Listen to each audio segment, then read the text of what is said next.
He's a good player, he's a good midfielder. Kuna centralization anaocheza yeye, lakini sifa anayokosa ni sifa kupiga pasi mbele za uhakika. Most of time ni back pass, of which zinaigharimu timu, maana yake hazisaidii timu hasa kwenye acceleration. Timu ina mwendo tayari, mmeshaanza build up phase kutoka kwenye eneo la nyuma mnakuja kwenye eneo la mbele. Tunahitaji tupate ile progression, muendelezo wa eneo la juu ili tuweze kufungua space na hatimaye kufunga magoli. Yeye hafanyi hicho, anarudisha pasi nyuma. Hicho ndicho ambacho kimekuwa ina shida kwake. Otherwise akirekebisha hapo atakuwa mchezaji mzuri ambaye tumemsajili msimu huu. Lakini nizungumzie bwana mdogo mwingine, Abraham Morris. Wow, what a player. Abraham Morris to me, kwangu mimi kwa timu yangu ya leo Abraham Morris anakuwa man of the match.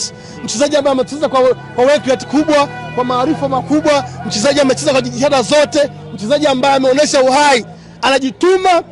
Abraham Morris anakimbia muda mwingi na ndio mchezaji pekee ambaye amecheza rotation kubwa. Amekimbia kilomita 24.5 uwanjani. Accuracy pass zaidi ya 94%.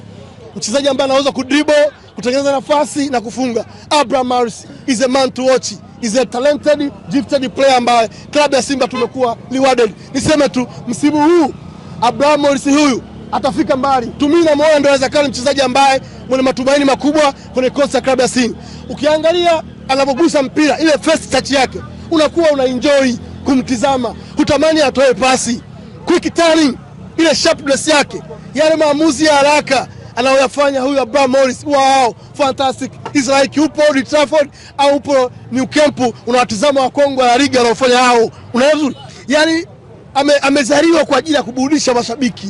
Unaelewa? Akishika mpira unasikia raha. Ana macho ya kuona wapi apeleke mpira, kwenye open space, wapi aingize mpira. Abraham Morris 3 against 1 ni mzuri, 2 against 1 is the best. Anaweza kupiga chenga wachezaji 3 mpaka 4. Na to me leo ndio kwa the most threatened player kwenye klabu ya Simba leo.